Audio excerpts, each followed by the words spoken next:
guys, it's B. Welcome back to my channel, or if you're new here, welcome to my channel. So before I start this video, I want to make something very clear. This video is not blaming anyone, it's not about attacking anyone, it isn't about disrespect, and it's not about painting anyone as a villain. This video is about honesty. It's about the complexity of growing up. It's about things we feel but never say. It's about the love, the pain, the lessons, the healing, and the humanity of parents. Every family is different, every childhood is different, every parent is different. If something I say resonates with you, take it. If it doesn't, leave it. This is a safe space. This is a conversation. This is real. Okay, let's begin.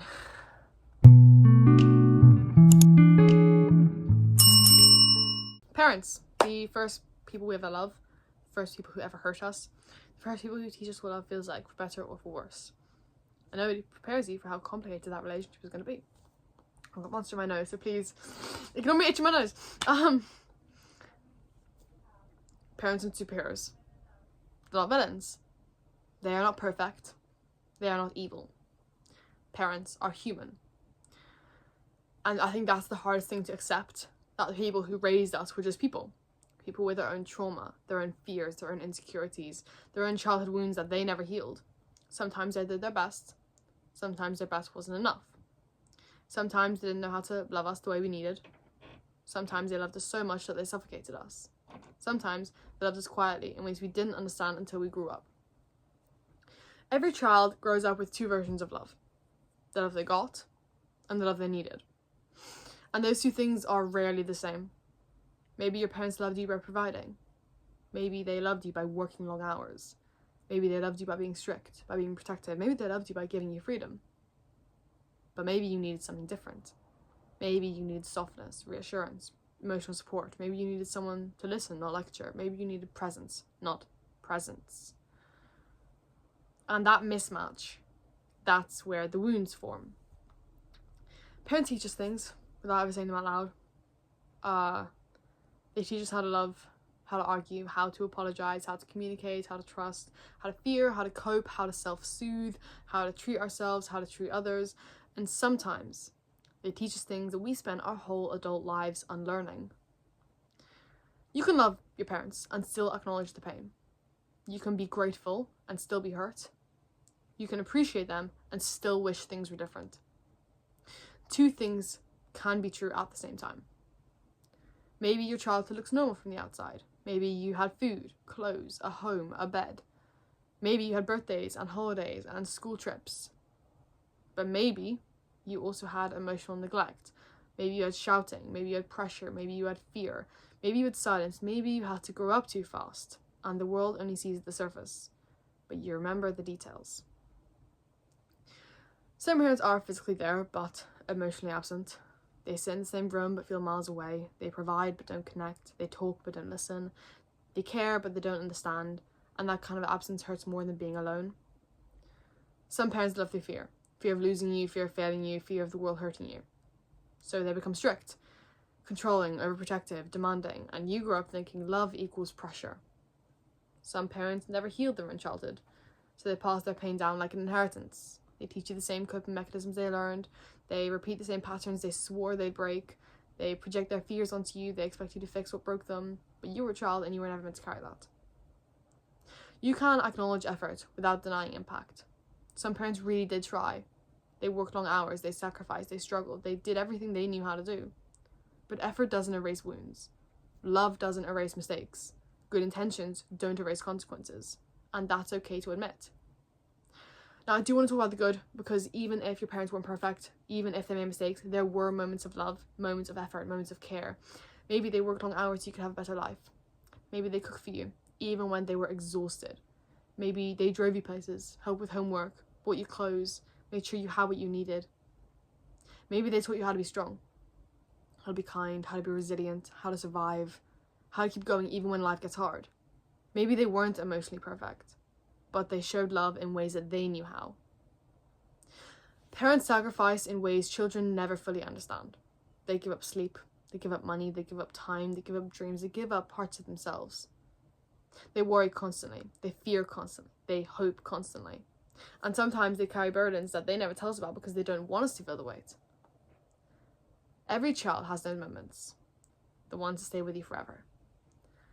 The time they held your hand when you were scared, the time they defended you, The time they stayed up all night when you were sick.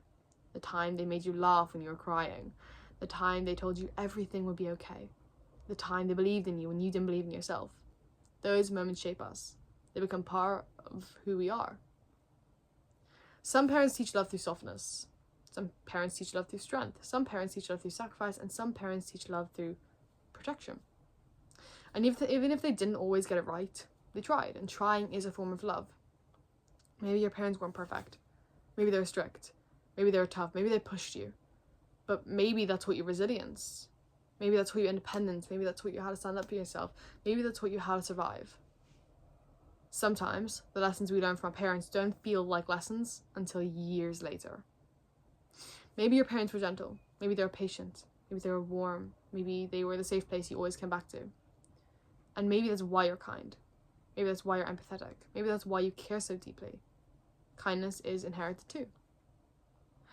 And sometimes the lessons come from pain. Sometimes a parent teaches you what love shouldn't feel like. Sometimes they teach you what boundaries you need. Sometimes they teach you what cycles you want to break. Sometimes they teach you the kind of parent you want to be by being the opposite.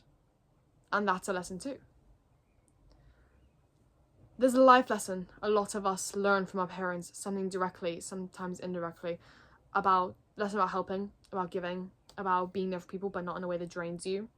Some parents teach you to help everyone, to be kind, to be generous, to be the person that people can rely on. And that's beautiful.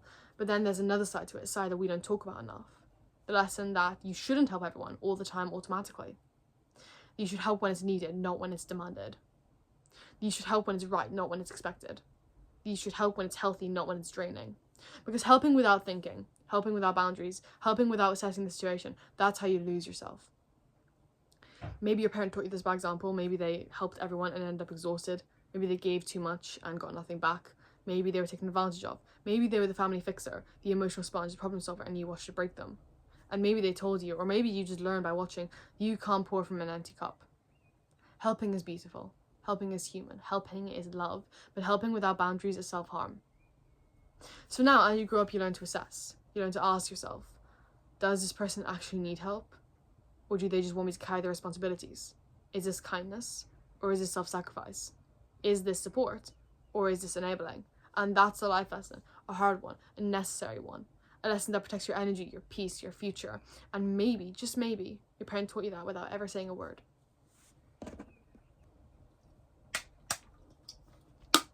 I'm really sad now because my monster's finished. Anyway, there's a life lesson a lot of us learn the hard way. The lesson of helping. I was on before. Not just helping, but helping too much, helping automatically, help without thinking, helping before anyone even asks. And that lesson, I learned it in the most innocent, intentional way. And my mum actually talked to me about it today. I'm the kind of person who jumps in. If someone needs something, I'm already doing it. If someone needs fixing, I'm already fixing it. If someone is struggling, I'm already there. And sometimes that backfires. Like, my sister is on medication. And I gave my sister her pills before my parents even asked. I wasn't trying to overstep. I wasn't trying to take control. I wasn't trying to act like a parent. I was just trying to help. But sometimes helping too quickly makes people feel replaced or undermined, or like you don't trust them to handle things, or it makes a parent feel like they're not needed. And then there was a calendar moment where my mum was trying to put on the calendar and I, without thinking, I did it first. Not because I wanted to take over, not because I thought she couldn't do it, just because I'm used to stepping in. And that's, again, when my mum talked to me and I kind of realised helping is beautiful, but helping without awareness can accidentally hurt people. So now I'm learning to pause, to breathe, to assess, to ask myself, is this my place? Is this my responsibility? Or is this actually helpful? Or am I just trying to fix everything because that's who I've always been? It's a hard lesson, but it's a necessary one, because helping should come from love, not habit. And support should come from boundaries, not self-erasure. Now, I do want to talk about my mum because she deserves her own chapter in this lovely little story. My mum is a stay-at-home mum, and people love to undermine that. They act like staying at home is easy, like it's not real work, like it's not exhausting. But my mum doesn't just stay home, she cares for a mentally ill child, my younger sibling, and that is a full-time job. Emotionally, mentally, physically, spiritually, all of these. She deals with meltdowns, appointments, medications, school issues, behavioural challenges, sleepless nights, crisis moments, and the constant never-ending fear of what if something happens. And she does it quietly, without applause, without recognition, without breaks, without sick days, without anyone truly understanding how heavy that load is. She sacrifices so much, her time, her energy, her mental health, her freedom, her identity. Her entire life revolves around making sure her child is okay. And she still shows up every day, even when she's tired, even when she's overwhelmed, even when she feels invisible. That is strength, that is love, that is motherhood. And then there's my dad, a classic Slavic dad. The I need to be tough, no emotions, the I'll deal with it myself, I'm fine, I don't need help, I show love through actions, not words kind of type of guy. He's the kind of dad who won't say I love you every day, or I'm sorry all the time, but he will fix something in the house without being asked. He will drive you somewhere even when he's tired. He will make sure you're safe.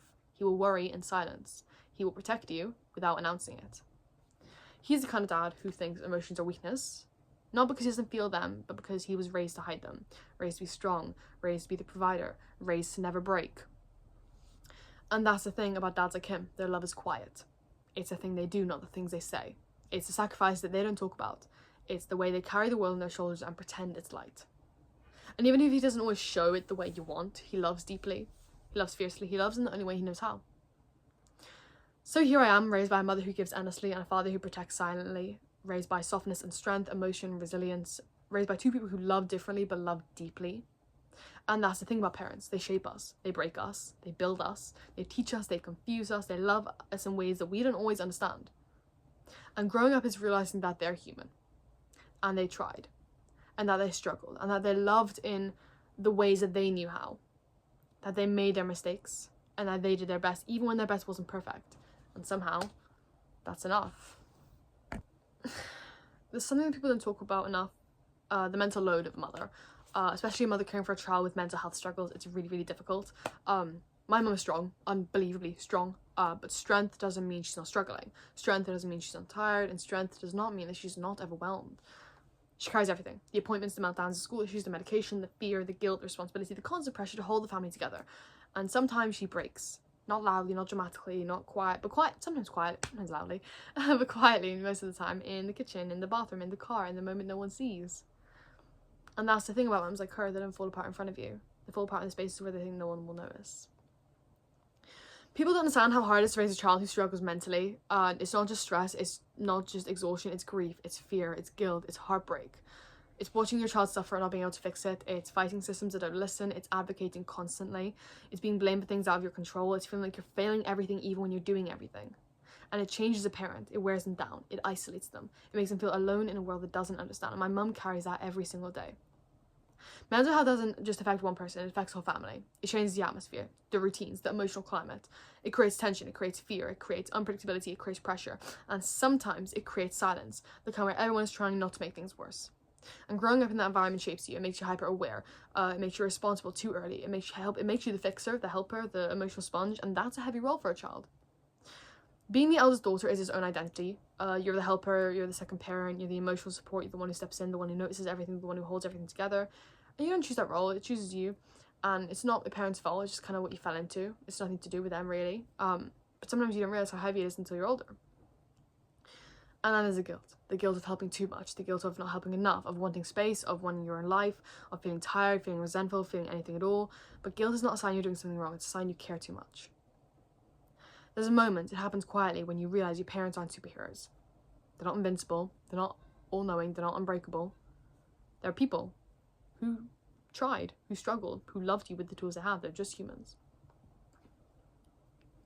And then there's a moment when you realize something even harder. Your parents are hurting too. They're stressed, they're overwhelmed, they're scared, they're tired, they're human. And suddenly you stop seeing them as giants and you start seeing them as people. Loving your parents doesn't mean letting them drain you. Respecting your parents doesn't mean sacrificing yourself. Being a good child doesn't mean being available 24/7. Boundaries are not disrespect. Boundaries are protection. Forgiveness isn't pretending nothing happened. Forgiveness isn't erasing the past. Forgiveness isn't saying the pain didn't matter. Forgiveness is choosing peace over resentment. It's letting go of the weight and it's freeing yourself. Healing your inner child means giving yourself the love you need, the reassurance, the safety, the softness, the validation. It means reparenting yourself. You can love your parents deeply and still protect your mental health, care for them and care for yourself. You can still support them and still set boundaries. Love does not mean self-sacrifice. You are allowed to break the patterns that broke you. You are allowed to choose differently. You are allowed to heal what they didn't. At some point, you become the person you needed growing up. You become your own comfort, your own safety, your own support, your own guide. And then there's the fear we don't talk about, the fear of losing them, the fear of time, the fear of change, the fear of regret. And that fear makes everything feel heavier. As you grow older, gratitude hits differently. You start to understand their sacrifices, their struggles, their love, their humanity. You carry their lessons, their strength, their resilience, their love, their flaws, their hopes, and one day you'll love someone, a partner, a child, a friend, with the love you learn from them. The good parts, the healed parts, the chosen parts. To the parents watching this, your children doesn't need perfection. They need presence, they need honesty, they need effort, and they need love. To the children watching this, you are not responsible for fixing your parents. You are not responsible for carrying their pain. You are allowed to heal, you are allowed to grow, and you are allowed to choose peace. Parents are complicated. Families are complicated. Love is complicated, but healing is possible. Understanding is possible, and growth is possible. And you deserve all of it.